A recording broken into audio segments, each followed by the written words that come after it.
Vamos a orar y luego estaremos leyendo unos versículos en Gálatas capítulo 5. Gálatas capítulo 5, estaremos leyendo del 16 hasta el versículo 21. Pero primero vamos a orar al Señor en esta tarde. Padre, gracias por la oportunidad que tenemos el día de hoy de tomar un poquito de tiempo, dejar al lado nuestros estudios y enfocarnos de nuevo en tu palabra y buscar que tú nos hables. Padre, te pido que en todas las distracciones que puedan existir, que realmente nosotros te escuchemos. Y que encontremos, Señor, que cuando tú nos hablas, que nuestros corazones realmente estén dispuestos para recibir lo que tú tienes para nosotros. Que de esta manera nosotros podamos estar siendo transformados cada vez más a la imagen de Jesucristo. Bendice este culto, Padre, y que sea para ti y para tu gloria. En nombre de Cristo. Amén. Gálatas 5, versículo 16, dice así: Digo pues, andad en el Espíritu y no satisfagáis los deseos de la carne, porque el deseo de la carne es contra el Espíritu y el del Espíritu es contra la carne. Y estos se oponen entre sí para que no hagáis lo que quisierais. Pero si sois guiados por el Espíritu, no estáis bajo la ley. Y manifiestas son las obras de la carne, que son adulterio, fornicación, inmundicia, lascivia, idolatría, hechicerías, enemistades, pleitos, celos, iras, contiendas, disensiones, herejías, envidias, homicidias, borracheras, orgías y cosas semejantes a estas, acerca de las cuales os amonesto, como ya os lo he dicho antes, que los que practican tales cosas no heredarán el reino de Dios. Las últimas semanas nos ha llegado un fenómeno viral que ha sobrepasado todos los fenómenos virales en la corta existencia de Facebook. Y es el fenómeno viral del Ice Bucket Challenge. El reto del bote de agua fría. Ustedes seguramente habrán visto videos de personas mojándose con agua. Es un reto para crear conciencia y levantar fondos para la cura de la esclerosis lateral amiotrófica, que a veces se conoce como ELA o ALS según las siglas en inglés. Miles de millones de personas han participado de este reto. Celebridades, presidentes, personas normales y hasta pequeños niños que no saben por qué, pero se les hace gracioso y quieren participar también. La asociación ELA, que busca descubrir una cura para esta enfermedad, dice que desde que esto comenzó hace unas semanas han recaudado $70 millones en donaciones. Al investigar un poquito sobre esta enfermedad, porque realmente no estaba muy familiarizado con qué era ELA o esclerosis lateral amiotrófica, pues descubrí que es una enfermedad del sistema nervioso donde poco a poco el sistema nervioso deja de funcionar como debería y las personas se paralizan.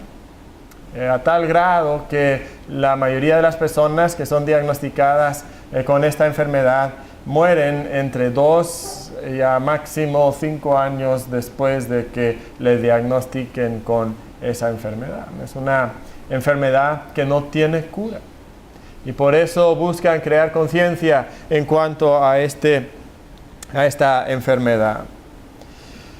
Lo interesante es que también cuando empecé a descubrir o a estudiar sobre esta enfermedad, encontré que 300,000 personas a nivel mundial padecen esta enfermedad.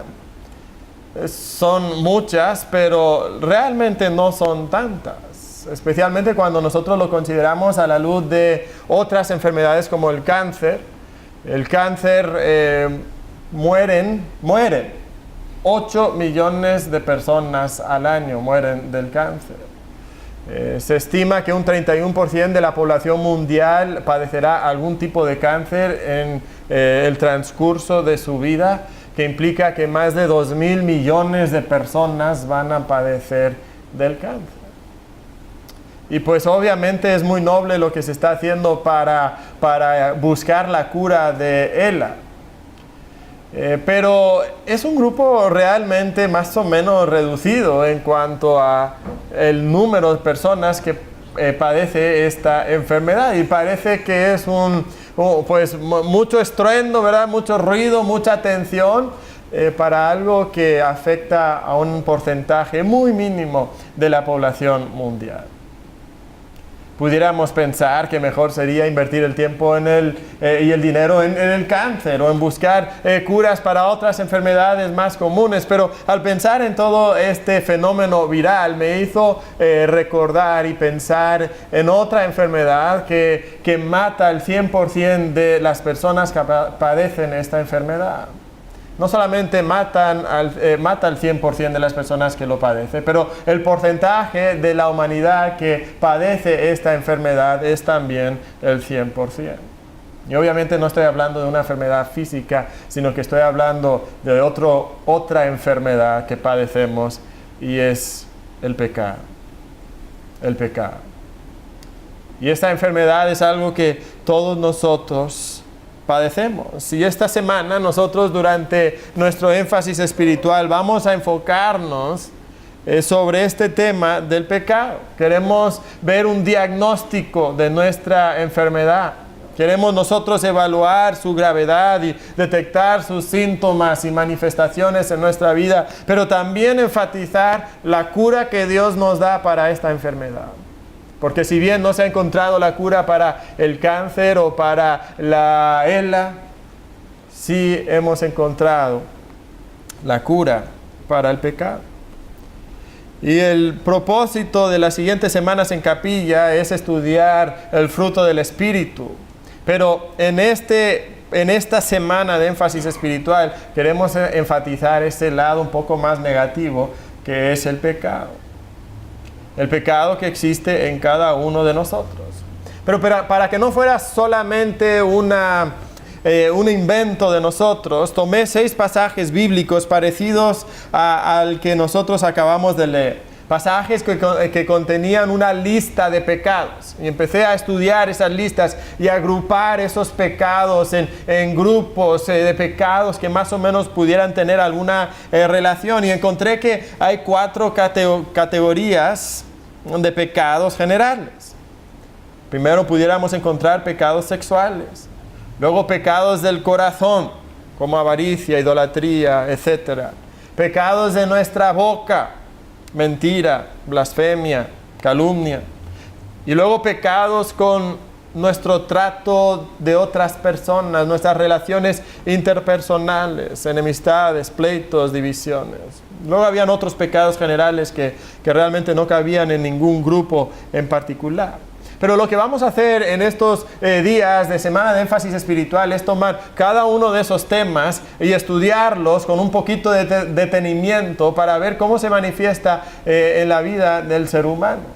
Pero el día de hoy lo que vamos a hacer es tomar un poquito de tiempo para considerar el pecado desde una panorama más amplia, desde una perspectiva más general.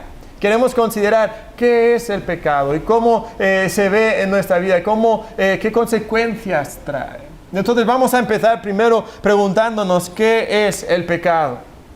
¿Qué es el pecado? Si has estado en la iglesia algún tiempo, seguramente has escuchado que el pecado es fallar el blanco, o que el pecado es la transgresión de la ley. Y estas cosas son verdades.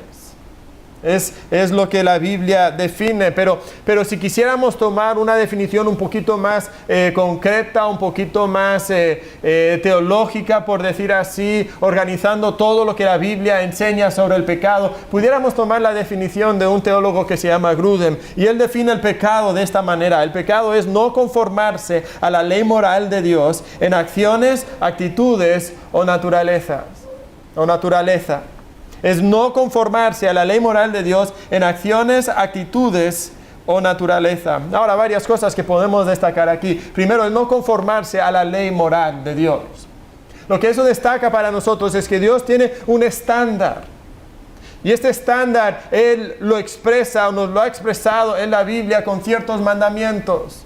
Y Él tiene la expectativa que nosotros vamos a guardar esas leyes morales.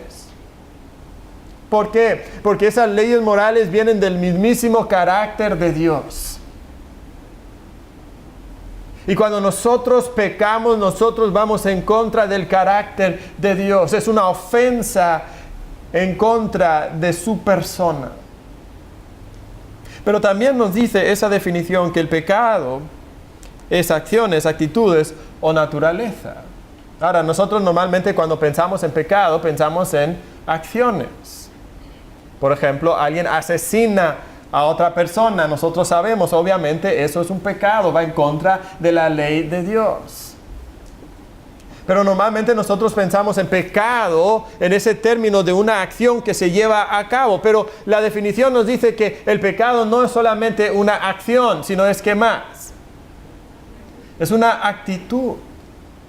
Jesucristo nos dio a entender esto cuando en el Sermón del Monte, en Mateo capítulo 5, dice, sí, no debes asesinar a alguien. Pero no basta solamente con no hacer la acción de asesinar a alguien, pero dice, mira, si tú tienes la actitud de odio en tu corazón hacia otra persona, y tú dices, bueno, no le voy a asesinar, pero quisiera asesinarle. Es como si tú ya hubieras asesinado a otra persona. ¿Por qué? Porque el pecado no es solamente la acción, sino es también la actitud. Me pregunto cuántos asesinos tenemos entre nosotros esta tarde. ¿Cuántos odiamos a otra persona? Pero también me pregunto cuántos jóvenes están aquí el día de hoy habiendo crecido en un hogar cristiano y toda tu vida tú te has portado bien, quizás un poquito por imposición y obligación, pero si realmente llegáramos a tu corazón y abriéramos la puerta de tu corazón y entráramos para ver lo que hay en tu interior, lo que encontraríamos es que tú desearías, si te fuera posible, tú desearías vivir en el mundo. Tú desearías experimentar lo que el mundo te ofrece. Y joven, quizás tú dices, mira, no soy tan malo porque no hago esas cosas. Pero te pregunto, ¿qué de tu interior y qué de tu corazón? ¿Realmente tú puedes decir que tu corazón ama las cosas de Dios? ¿O tendrías que reconocer que en tu interior hay un impulso y hay un deseo y hay un amor por las cosas del mundo? ¿Sabes lo que Dios dice? Es como si estuvieras en el mundo. No te felicites porque no lo estás haciendo. Reconoce que tu pecado no solamente es una acción, pero es una actitud, una disposición en tu interior, en tu corazón. Pero la definición nos decía que es una acción, una actitud o también ¿qué? Naturaleza. Es una naturaleza o es una condición que nosotros padecemos. ¿Por qué las personas asesinan a otras personas?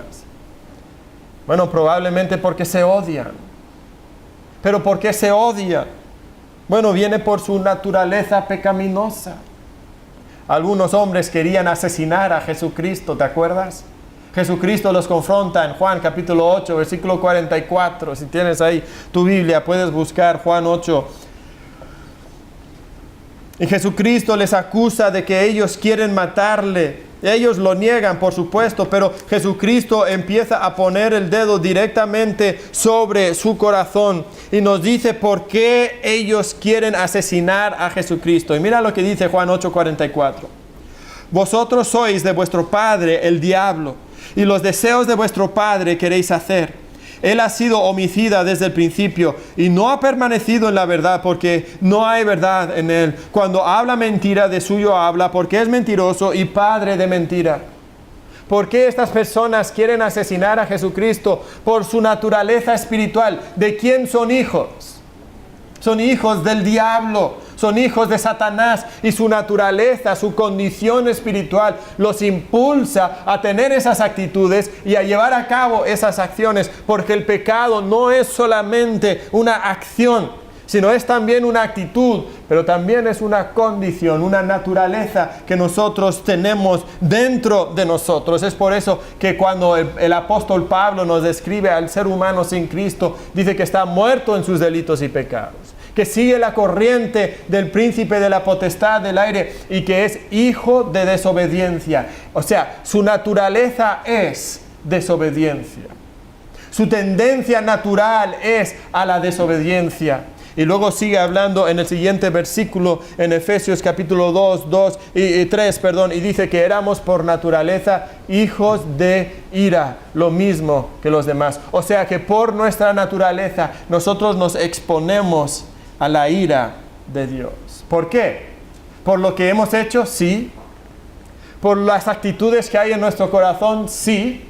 Pero también por la condición, por la naturaleza de cada uno de nosotros. Ahora, ¿en qué áreas nos puede afectar el pecado? ¿En qué manera se manifiesta en nuestra vida? Pues el pecado nos afecta en nuestra carne. En nuestra carne. En Efesios 2, 3 nos dice que hacíamos la voluntad de la carne. Este cuerpo humano, y creo que no solamente está hablando de este cuerpo, pero esta naturaleza humana que nosotros tenemos, es una naturaleza infectada por el pecado. Y nos motiva al pecado, y tiene una voluntad esta carne, una voluntad que se inclina hacia el mal. Ya leímos en Gálatas 5, en los versículos 19 al 21, está esa lista de actitud y de acción tras acción que caracteriza la carne. Y el apóstol Pablo nos dice que los que practican tales cosas no heredarán el reino de Dios. El hombre es pecador y el pecado infecta su carne, infecta su naturaleza y le impulsa hacia el pecado. Pero sabes, no solamente la carne, sino que la Biblia nos dice que el pecado afecta e infecta nuestra mente. En Efesios capítulo 4, versículos 17 y 18 nos dice: esto pues digo y requiero en el Señor, que ya no andéis como los otros gentiles, que andan en la vanidad de su mente, teniendo el entendimiento entenebrecido, ajenos de la vida de Dios por la ignorancia que en ellos hay, por la dureza de su corazón.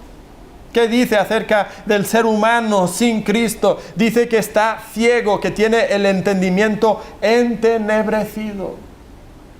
¿Qué ocurre cuando el pecado llega a la vida de una persona y llega a la vida de cada uno de nosotros porque somos pecadores? ¿Qué ocurre en la vida de cada uno de nosotros cuando nacemos ciegos? No podemos entender el mundo, no podemos ver el mundo como realmente es. Viene Satanás, nos cierra los ojos, nos ciega a la realidad, y entonces nosotros actuamos en maneras que no actuaríamos si realmente entendiéramos cómo es el mundo que Dios ha creado. Esto explica quizás por qué a veces nosotros, aunque con nuestra mente sabemos ciertas cosas, o sea, hemos escuchado la enseñanza en nuestra iglesia, nos han dicho cómo debemos de actuar a veces, pero nosotros no seguimos la verdad de Dios. ¿Cuántas veces se le ha advertido quizás a una señorita, a un joven en el grupo de jóvenes: oye, no andes con esa señorita, con ese joven, no te hagas una novia, un novio que no es salvo, te va a llevar por malos caminos, te va a alejar de Dios? Y la persona dice: no importa, no quiero escuchar, yo voy a hacer lo mío. ¿Por qué? Porque el pecado nos ciega. Nos hace pensar de una manera incorrecta y equivocada. Este es un efecto del pecado. El pecado ciega nuestra mente, pero también afecta no solamente la carne, no solamente la mente, pero afecta nuestra voluntad. El hombre cuando nace esclavo del pecado. Nos dice Romanos 8, 7 y 8: por cuanto los designios de la carne son enemistad contra Dios, porque no se sujetan a la ley de Dios, ni tampoco pueden, y los que viven según la carne no pueden agradar a Dios. No puedes agradar a Dios por naturaleza propia. Tu voluntad ha sido infectada por el pecado y el hombre natural no puede agradar a Dios.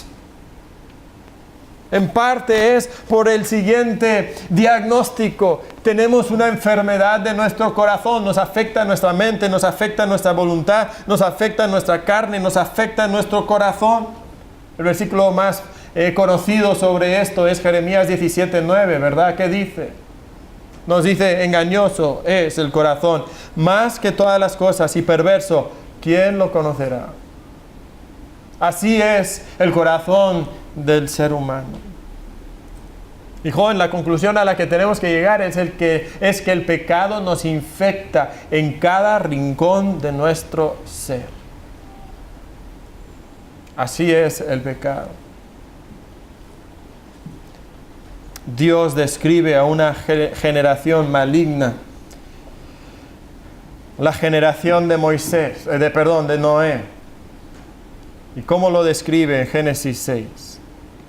Dice, y vio Jehová que la maldad de los hombres era mucha en la tierra, y que todo designio de los pensamientos del corazón de ellos era de continuo solamente el mal. Fíjate, eso es lo que el pecado hace en nosotros, nos inclina irremediablemente hacia el mal. Nos infecta en cada aspecto de nuestro ser. Pudiéramos entonces preguntarnos, ¿quién sufre esta condición? Bueno, hace un momento dijimos que es el 100% de la población mundial. ¿Qué nos dice Romanos 3:23? ¿Cuántos pecaron? Todos pecaron. Y porque pecaron están separados, están destituidos de Dios y de su gloria. Y tú pudieras estar aquí pensando, pero espera, hermano Mateo, un momento, yo soy salvo. Y entonces ya no soy esclavo del pecado. Y es verdad, pero aún nosotros que somos hijos de Dios, aún nosotros todavía tenemos esa infección en nosotros. Sí es verdad que el viejo hombre fue crucificado con Cristo. Sí es verdad que ya no tenemos nosotros que ser esclavos del pecado. Pero aún todavía tenemos esa carne dentro de nosotros, esa carne que todavía libra una guerra contra el Espíritu. ¿Te acuerdas de Gálatas? Lo acabamos de leer. Que dice que andemos en el Espíritu y no satisfagamos los deseos de la carne. Y luego nos dice que el deseo de la carne es contra el Espíritu y el del Espíritu es contra la carne. Y estos se oponen entre sí para que no hagáis lo que quisierais. ¿Qué hay en ti? ¿Qué hay en mí? Aún como hijo de Dios. Está la carne todavía en nosotros. Y hay una batalla, hay una guerra que se libra entre el Espíritu de Dios y entre tu carne.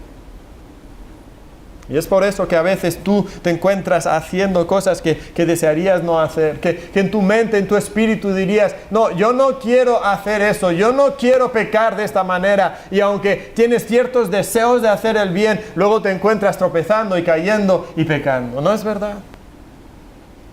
Cada uno de nosotros conocemos esta lucha.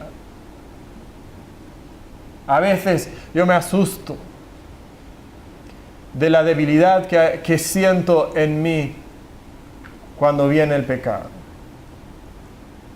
Y eso que llevo más de 30 años de ser cristiano, de leer mi Biblia, de asistir a la iglesia, de ser maestro de teología, de ser pastor, todavía me asusta a veces cuán fuerte es la atracción del pecado. Y estoy seguro que si tú eres hijo de Dios también identificas esa atracción. No es de sorprender, el mismísimo apóstol Pablo nos escribe estas palabras. Así que queriendo yo hacer el bien, hallo esta ley, que el mal está en mí.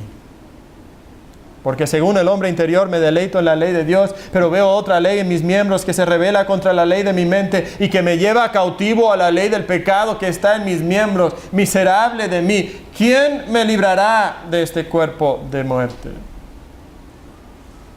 Entonces no debe de sorprendernos que nosotros luchamos en contra del pecado. El pecado nos infecta en cada aspecto de nuestro ser, aún después de ser salvos.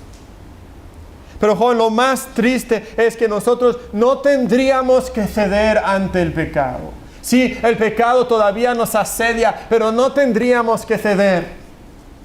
Antes nosotros estábamos bajo la dictadura del pecado, teníamos la obligación de obedecer a nuestro amo.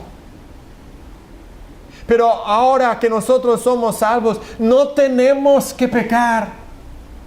Y es triste después de que Dios haya derrocado a ese dictador cruel que regía en nuestra vida y gobernaba nuestra mente y nuestra voluntad y nuestro corazón. Después de que Dios derrocó a ese dictador, nosotros voluntariamente nos volvemos a someter a ese dictador cuando no tendríamos por qué.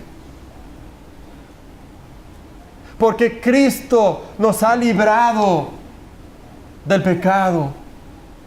Cristo nos ha librado no solamente de ir al infierno, pero nos ha librado del dominio presente del pecado en nuestra vida. No tenemos que pecar.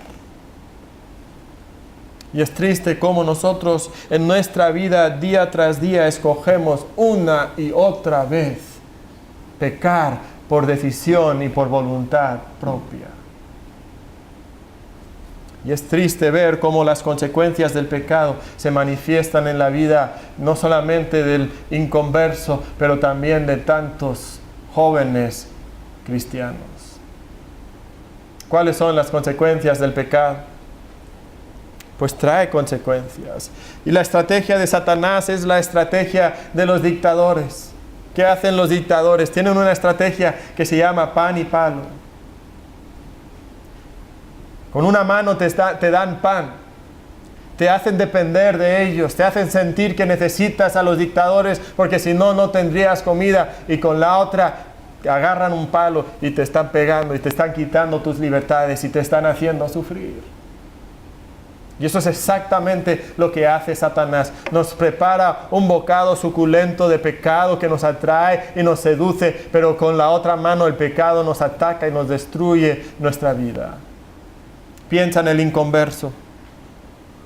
El pecado tiene consecuencias presentes sobre su vida. Mientras vive sobre la tierra, el inconverso vive una vida de agitación, de inestabilidad, de culpabilidad, de iniquidad, autoengaño y egocentrismo destructivo. Isaías lo describe de la siguiente manera, escucha este versículo: pero los impíos son como el mar en tempestad, que no puede estarse quieto y sus aguas arrojan cieno y lodo. No hay paz, dijo mi Dios, para los impíos. Vaya imagen tan impactante, ¿verdad? Es una persona que está en alta mar, en una tormenta, y está siendo arrojado de lado a lado, y está siendo llenado de lodo y de cieno, y apenas puede nadar y siente que se va a hundir. Esa es la condición del pecador sin Cristo. No hay paz en su vida. Pero no solamente hay consecuencias presentes, pero nosotros sabemos que porque es por naturaleza hijo de desobediencia, es también por naturaleza hijo de ira. Lo que eso implica es que la ira de Dios va a ser descargada sobre esa persona sin Cristo.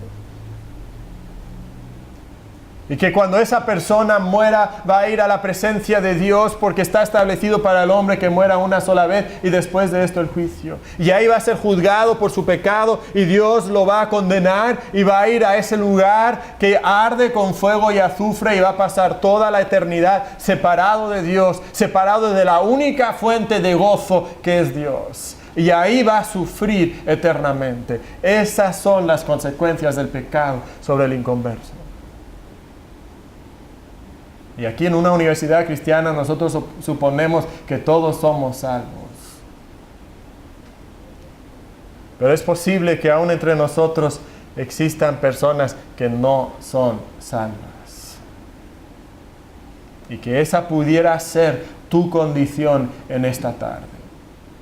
Dices, pero hermano, ya llevo muchos años en la iglesia. No, pues mira, hasta aquí en la UCLA ya llevo varios años. No, seguramente no es verdad de nadie que estamos aquí, pero pudiera ser aún verdad de ti. Y ten cuidado porque el pasaje que nosotros leíamos en Gálatas dice que los que practican tales cosas no van a heredar el reino de los cielos. Pero ¿qué consecuencias trae el pecado sobre la vida de aquella persona que es salva? Para nosotros sí es diferente. ¿Por qué? Porque ya no estamos bajo la ira de Dios. Romanos 8:1 nos dice, ahora pues ninguna condenación hay para los que están en Cristo Jesús. Y qué grata verdad saber que Dios no nos va a condenar a nosotros porque Él ya nos ha perdonado por los méritos de Cristo. Y la realidad es que el Nuevo Testamento en ninguna ocasión nos dice que Dios está airado con sus hijos. No, Dios ya no está airado con sus hijos. Ya no estamos bajo la ira de Dios. Pero la realidad es que cada uno de nosotros todavía, cuando nosotros pecamos, interrumpimos parcialmente nuestra relación con Dios. No destruye nuestra relación con Dios, pero igual que tu pecado contra tus padres afectaba tu relación con tus padres sin dejar de ser hijo, pero afectaba tu relación con tus padres, así también nuestro pecado interrumpe y estorba nuestra relación con Dios. ¿Y qué dijimos hace un momento? Que Dios es la única fuente de gozo en la vida. Imagínate, si alguien llegara a tu casa y fuera a instalar una llave, y esa llave, pues no sale agua de esa llave. Lo que sale de esa llave es gozo absoluto y pleno. Y para sentir gozo y plenitud en tu vida, lo único que tienes que hacer es tomar de esa llave. Yo creo que ninguno de nosotros dejaría que nada se interpusiera entre nosotros y esa llave. Estaríamos pegados a esa llave. Ahí tienes gozo absoluto. Y en el momento en que tú dejaras de tomar de esa llave, regresarías a tu miserable condición anterior.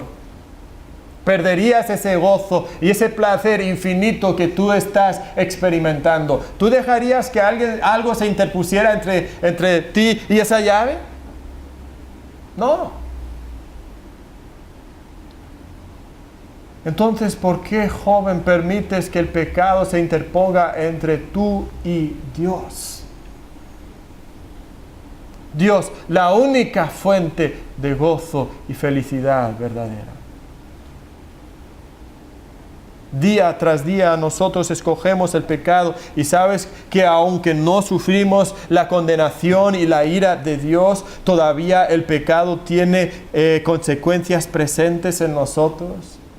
Si tú vives tu vida en pecado, aún como hijo de Dios, vas a vivir con agitación, inestabilidad, culpabilidad, iniquidad, autoengaño y egocentrismo destructivo. Y quizás eso caracteriza tu vida. Pudiéramos preguntarnos, joven, ¿por qué pecamos? ¿Por qué? O sea, piensa un momento. Ok, si Cristo murió para salvarme del pecado y soy libre del dominio del pecado, si el pecado tiene tantas consecuencias, tan graves y desastrosas, ¿por qué sigo pecando? Bueno, en parte nosotros seguimos pecando porque somos adúlteros. La vida cristiana es una relación de amor con Dios. Y cada vez que tú pecas es un acto de traición contra Dios, ese Dios que tú profesas amar. Tú piensas que ese pecado te hará más feliz. Es por eso que Santiago nos dice, oh almas adúlteras. De hecho, Santiago lo que escribe literalmente no es tan así suavizado como lo hace la Reina Valera. Oh almas adúlteras. No, Santiago dice adúlteros. Así, adúlteros. Y luego que dice, ¿no sabéis que la amistad del mundo es enemistad contra Dios? Cualquiera pues que quiera ser amigo del mundo se constituye enemigo de Dios. Y la realidad es que nuestro corazón es adúltero y se inclina por el mal y comete traición tras traición en contra de nuestro Dios. Pero sabes, también nuestro corazón es idólatra. Cada vez que nosotros pecamos, estamos idolatrando. Estamos diciendo que valoramos otras cosas más que valoramos a Dios. Estamos diciendo en ese momento que nosotros creemos que el pecado nos traerá felicidad y gozo a nuestra vida más que Dios. y somos idólatras. Esto es lo que Pablo describe en Romanos capítulo 1 acerca del hombre natural que sí conoció a Dios, pero no quiso a ese Dios y entonces se inventó a sus propios dioses. Y nosotros hasta el día de hoy nos inventamos nuestros dioses pensando que esos dioses nos darán felicidad y satisfacción en nuestra vida, que esos dioses harán que nuestra vida funcione bien. Y algunos adoran el dinero. Piensan que con el dinero serán felices y su vida podrá funcionar. Algunos adoran una relación de noviazgo, pensando que esa novia o ese novio, si tienen esa relación, que de esa manera ellos podrán de alguna manera tener gozo. Algunos adoran el placer. Otros adoran sus amistades, otros adoran sus calificaciones, otros persiguen su carrera pensando que esa carrera es la llave de donde fluye el gozo y la felicidad y la satisfacción en la vida, pero no puede darte satisfacción, solamente Dios. Tenemos un corazón adúltero, un corazón idólatra y tenemos un corazón incrédulo. ¿Sabes que cada vez que tú pecas le estás diciendo a Dios que Él es un mentiroso? Le estás diciendo a Dios, Dios, no te creo. ¿Cuántos diríamos eso a Dios así, verdad? ¿Tú le dirías eso a Dios? Pues por supuesto que no en esas palabras, pero es la realidad. Cada vez que nosotros pecamos estamos diciendo, Dios, tú me has dicho que el pecado traerá dolor y destrucción. Tú me has dicho que el placer que ese pecado me ofrece es solamente temporal. Pero Dios, yo no te creo. Yo creo que ese pecado realmente me va a traer deleite. Yo creo que ese pecado va a traer más beneficios a mi vida de lo que la santidad pudiera traer a mi vida. Y cada vez que tú pecas, tú le estás diciendo a Dios que no le crees a Dios. Dios lo dice así al pueblo de Israel, esa generación tan incrédula que vivía en el desierto y que murió en el desierto por su incredulidad. Dice que su pecado era por cuanto no creísteis en mí. Y cada vez que tú pecas, manifiestas ese corazón adúltero, manifiestas ese corazón incrédulo, manifiestas ese corazón idólatra. Entonces, ¿dónde está la solución? Si el pecado está tan arraigado en ti y en mí, ¿dónde está la solución? Cuando empezamos a buscar la solución, nos damos cuenta que va a tener que ser una solución radical. Pero también empezamos a darnos cuenta que la solución no está en nosotros. Joven, tú quieres vivir una vida de santidad, tú quieres agradar a Dios, tú quieres tener victoria sobre el pecado en tu vida. No lo vas a encontrar en ti mismo, en tu voluntad, en tu esfuerzo propio. ¿Dónde está el problema? ¿Qué dice Pablo? Esta ley hallo, que el mal está en mí. Entonces, ¿dónde está la solución? ¿Está en ti? No. No está en tu disciplina, no está en tu esfuerzo personal. No está en cumplir una lista de reglas. Un legalismo externo que busca maquillar la presencia externa del pecado a los ojos de los demás. Puede funcionar a media en el exterior, pero no puede cambiar tu interior. Ahí es donde está el problema. Entonces, ¿dónde está la solución? No está en mí, porque mi carne, mi corazón y mi mente y mis emociones y mi voluntad, todo ha sido infectado por el pecado. ¿Dónde está la solución? Por esto Pablo clamaba, miserable de mí, ¿quién me librará? Y la respuesta el apóstol Pablo mismo nos la da cuando dice, gracias doy a Dios. ¿Y en quién está la respuesta? En el Señor Jesucristo. Y sí, es una solución radical. Requirió acciones radicales. Requirió que aquel Dios que es espíritu, que no tiene cuerpo, que ese Dios se hiciera humano y tomara carne humana como nosotros tenemos.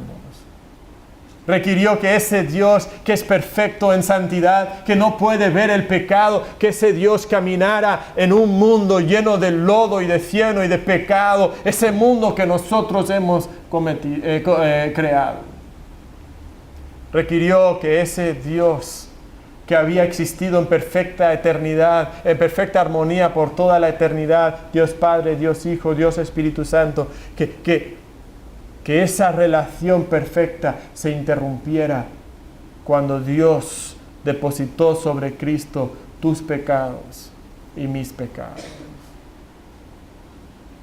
Requirió que ese Dios inmortal se hiciera hombre y muriera sobre la cruz por tus pecados y por mis pecados. Pero ahora, joven, tú y yo podemos venir a Jesucristo en arrepentimiento y fe, y podemos ser unidos con Cristo, y podemos nosotros por nuestra unión con Cristo resucitar con Cristo, y podemos andar en vida nueva. Y el poder que resucitó a Jesucristo de la tumba, ese poder puede operar en nosotros. Y hay algunos que están aquí que quizás hay alguien aquí que nunca ha entregado su vida de esta manera a Cristo. Y quizás tú necesitas venir a Cristo para salvación. Es probable que la mayoría de nosotros sí hemos llegado a Jesucristo para arrepentimiento y fe y hemos sido salvos de nuestros pecados. Entonces, ¿dónde está la solución para nosotros? Ahora, ya fui salvo, pero sigo pecando. ¿Dónde está la solución? ¿Sabes dónde está? Está otra vez en el Evangelio. Está otra vez en tu unión con Cristo. Está otra vez en arrepentimiento y fe. ¿Qué necesitas tú? Necesitas creer que el pecado no tiene dominio sobre ti. Necesitas creer lo que Dios dice, que tu viejo hombre ha sido crucificado. Necesitas creer que ahora puedes agradar a Dios por la gracia de Dios. Necesitas creer que Satanás te está mintiendo y que el pecado no te hará feliz.